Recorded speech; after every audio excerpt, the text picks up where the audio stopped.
forçar não só os números, mas aquilo que pode pesar, inclusive, no seu bolso diante das irregularidades. A gente convidou o advogado Renato Campestrini, que é especialista em legislação de trânsito, para conversar um pouquinho mais com a gente. Seja bem-vindo, Renato. Olá, Sandra, olá, Felipe, olá, Bianca, aos ouvintes e espectadores, é uma satisfação poder contribuir com vocês nesse dia. Muito bom dia. Quando a gente tem, né, esse ranqueamento aí dos casos, né, e das situações mais frequentes encontradas nas ruas de Campinas, né, o que a gente pode trazer, né, de mais atenção aí para os irresponsáveis, a gente pode dizer isso? A gente precisa, de fato, né, como bem colocou a Bianca, ter consciência que essas ações realizadas, elas não têm o condão principal de arrecadação, mas sim de chamar a atenção das pessoas para a preservação do bem maior que é a vida, né?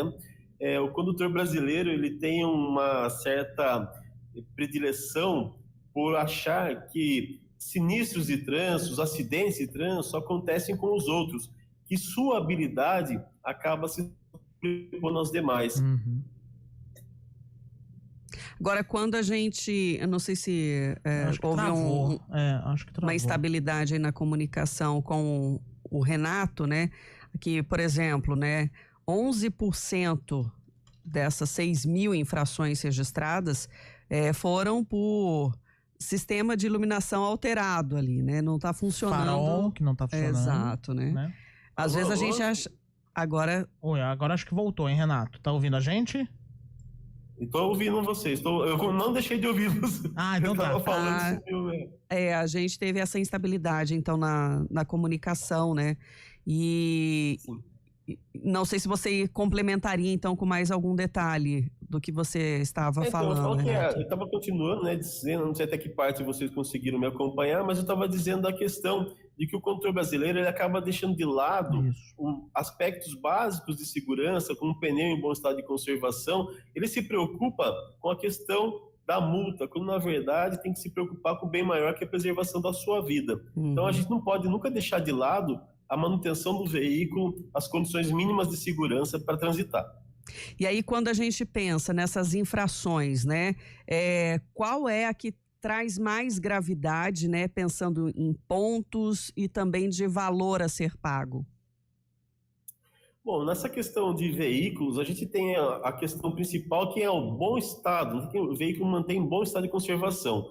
Hoje, a legislação ela teve uma alteração, então, muito raramente o veículo acaba sendo recolhido ao pátio, né? Hoje, segura o documento do veículo e encaminha, dá um prazo para o condutor não inferior a 15 dias para que ele possa regularizar a sua situação. Hoje, de fato, numa situação em que o risco ao transitar existe, aí o carro pode ser removido. Por exemplo, pneu em mau estado de conservação, quando ele toca o indicador de desgaste da banda de rodagem, o famoso TWI, que todo pneu, seja de carro ou de moto, tem na sua lateral essa indicação, o veículo não consegue, na maior parte dos casos, sanar a irregularidade no local. Então, o veículo vai removido ao pátio. Então, a gente depende daquilo que o agente fiscalizador observou na via, é que vai não determinar a gravidade, né? Que, às vezes, uma infração grave acaba removendo o veículo ao pátio pela ausência de conseguir sanar ali no local da blitz. E a maior parte dos hoje acaba sendo levado ao pátio pelo fato do documento, né, o licenciamento estar vencido. Essa é uma irregularidade que, se está vencido e não conseguiu pagar e comprovar para o agente fiscalizador que está em ordem o licenciamento ali no momento da abordagem, o carro vai ao pátio. Uhum. Agora chama atenção quando a gente vê aqui na terceira posição que 74 infrações foram porque o condutor não usou o cinto de segurança. A gente achou que isso já fosse, né, superado. Exato, né, já fizesse parte aí da rotina das pessoas, né? Travou a conexão novamente. Vamos tentar por telefone. O uso do cinto de segurança, ela vem desde que o Código de Trânsito entrou em vigor lá em 98, né? O Código de 90 entrou em vigor em 98. Então, é uma situação que... Realmente não tá. A conexão não tá favorável aqui pro Renato Campestrini falar conosco. Vamos tentar fazer o contato telefônico com ele para poder. O bom e o velho telefone, não é mesmo? Pra gente poder falar a respeito disso. A Sandra tava comentando aqui sobre o top 5, né? Das maiores infrações aqui da cidade. Já falamos sobre a questão de equipamentos de segurança do carro, farol, etc. E estávamos falando sobre o cinto de segurança. E eu lembro, Sandra, que até a concessionária Rodovias do Tietê tinha divulgado, um pouquinho antes de eu sair de férias, acho que em abril, se eu não me engano, um levantamento que mostrava que no sistema de monitoramento das rodovias do corredor Marechal Rondon, incluindo a SP-101, o número de pessoas que não usavam o cinto de segurança ainda era muito grande. E aí o Renato estava comentando justamente sobre essa questão. Então, tanto dentro quanto fora da cidade. Né? E é isso, desde 1998 o cinto de segurança é obrigatório aqui no Brasil. Então isso era para ser uma questão já absolutamente superada, né? Já era para estar intrínseco já na gente o uso do cinto de segurança. E ele estava falando sobre o licenciamento, né, de veículos também, porque se não está... Aí, a regularização de documento, do pagamento, né? Também isso faz com que o veículo seja realmente removido para o pátio, né? E só liberado depois de estar quitado com os atrasos, né? Em relação ao licenciamento de veículos, 61 infrações foram registradas nestas blitz. E tem muita gente que esquece, às vezes, de pagar o licenciamento, porque paga o IPVA separado no começo do ano, o licenciamento depende do final da placa, né? Então tem que prestar atenção nisso também. Você sabe uma coisa, ô Sandra? Eu estive em Fortaleza durante as minhas férias e eu percebi um hábito de trânsito um tanto quanto ruim lá na capital cearense. Na verdade, nem tanto na capital, mas nas cidades ali da região metropolitana. Eu percebi muitos motociclistas absolutamente sem capacete e sem calçado, descalços. Totalmente descalços. Primeiro, não se pode guiar uma moto, né, nesse caso, descalço, não pode fazer nada nesse sentido. E segundo, que é um perigo. Um perigo danado. E tem casos disso aqui também na região. Se você for olhar para os bairros mais afastados do centro aqui de Campinas, especialmente em circulação muito local dentro do próprio bairro, tem muita gente que sai sem capacete, tem muita gente que sai, às vezes, sem um calçado. Chinelo não é recomendação. Inclusive, você não pode dirigir de chinelo. A legislação aponta isso. E os motociclistas aqui de Campinas são os que cometem mais infrações, segundo esse monitoramento da INDEC. 505 autuações foram relacionadas a motociclistas, 261 a carros, 10 a caminhões e 11 a outros tipos de veículos. Conseguimos restabelecer conexão aqui com o Renato. Renato, você vinha falando, né, do licenciamento vencido, que causa aí a remoção do veículo e só tem a liberação, né, depois de tudo quitado. Agora tem situações em que quem está conduzindo ali não tem documento nenhum, né? Não tem a CNH, não tem o documento do veículo e aí complica mais a situação, né? Sim, você imagina que um cidadão, né, para transitar, tem que possuir o seu veículo em boas condições, o licenciamento e a sua habilitação também tem que estar em dia, o exame médico esteja em dia, em ordem, né? Se ele possui exercício de atividade remunerada na categoria C, D ou E, além da habilitação em dia, ele tem que possuir o exame toxicológico em dia e, além disso, né, a gente tem as pessoas que insistem em conduzir sem ter esse documento básico que é a Carteira Nacional de Habilitação.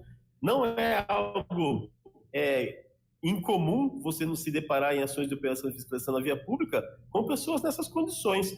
Isso potencializa muito o risco, né? Porque a gente já tem um processo de formação do condutor brasileiro que precisa ser melhorado, adequado às novas tecnologias, por exemplo. E não é só uma mera formalidade, é sim preparar esse condutor. Nós tivemos anos atrás aí uma tentativa de revisão do processo de formação do condutor para tornar o Centro de Formação de Condutores e também o instrutor mais reconhecidamente como estabelecimentos de ensino para melhorar a qualidade da informação que o condutor precisa ter. Você veja, né? Mas é bobagem, eu sei dirigir. Não, tem muita gente que, por exemplo, tem uma nova tecnologia. Quando foi lançado o ABS nas motocicletas, se tornou algo necessário ter nas motos acima de 300 cilindradas. muita gente caiu da moto porque não sabia como utilizar o sistema de freio da moto com ABS. Então, quando você tem essas novas tecnologias sendo incorporadas e essa informação é transmitida para o condutor, ele sabe como se comportar e evitar até mesmo o sinistro de trânsito. Então, a formação é necessária e não é uma fúria arrecadatória do Estado quando ele fiscaliza essa condição de ser habilitado. É um documento necessário para que você possa fazê-lo. Se eu não tiver habilitação, eu não posso transitar. Sabe uma coisa que eu lembrei? O câmbio automático. Né? O tanto de acidentes que acontece com o câmbio automático porque as pessoas se confundem ali no pedal.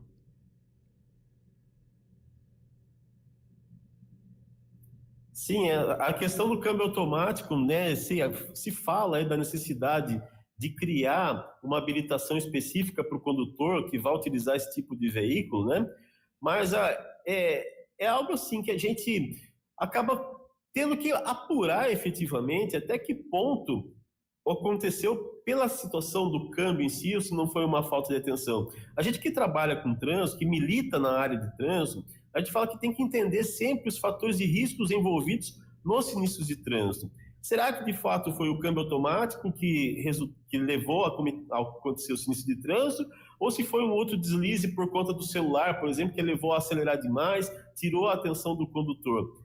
Hoje a gente tem muitas situações sendo atribuídas como causa de sinistros que efetivamente, quando você observa, por exemplo, uma imagem, um vídeo do local, você derruba aquela tese apresentada pela pessoa. Dificilmente alguém admite que estava conduzindo um veículo, manuseando o celular e se envolvendo em sinistro de trânsito. Então, assim, além dessa questão de você ter o respeito à regra de forma voluntária a todo momento, o que a gente precisa também é apurar o que efetivamente aconteceu em cada sinistro para que isso não volte a acontecer e até mesmo venha ser divulgado para as pessoas o que precisa ser feito. O Detran de São Paulo, com essa plataforma InfoSiga, tem sido uma ferramenta muito importante para que a gente possa entender qual o perfil do sinistro de trânsito nas cidades, qual a faixa etária que mais se envolve, o tipo de veículo, e ele está vindo sendo aperfeiçoado ao longo dos últimos anos, e nesse último em particular está ganhando bastante novas funcionalidades, que vai permitir que a gente possa trabalhar em cima efetivamente daquilo que tem representado risco para a população. Esses dados, por exemplo, da questão do mau estado de conservação do veículo, que um dos fatores principais é o pneu, é super importante as pessoas entenderem. Eu trabalho e viajo muito com o meu carro. Meu carro é um sedã pesado, né? E ele não tinha chego o pneu na marca do desgaste, mas eu já sentia em condição de chuva que esse pneu já não estava mais me permitindo transitar com segurança dentro das vias para as quais eu faço os meus deslocamentos.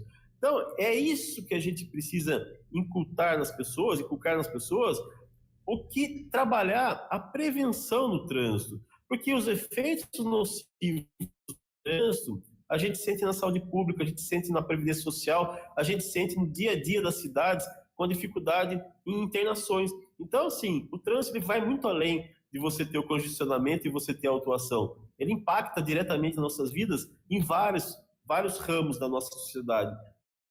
Então, precisa da ação das pessoas o tempo todo. E a gente agradece, inclusive, por trazer essa reflexão aqui junto com os nossos ouvintes. Renato Campestrini, que é advogado e especialista em legislação de trânsito. Até uma próxima, Renato. Muito obrigado e peço desculpa aí pela questão técnica aqui, que ficou meio alheio. Eu estava ouvindo e falando com vocês, mas eu não estava sendo transmitido. Fica uma próxima, sempre à disposição e obrigado a todos. Obrigado, viu, Renato? Só para poder trazer aqui a mensagem do Ricardo, né? Eu estava falando sobre dirigir moto, pilotar moto descalço. Descalço não há nenhuma proibição de fato, de acordo com o Código de Trânsito Brasileiro. Porém, o Código de Trânsito menciona que é proibido dirigir usando calçados que não se firmem nos pés. Como chinelo, né? Como chinelo, tamanco, ou que não ofereçam condições, melhor dizendo, ao condutor. Esclarecido. Pronto. 10:02.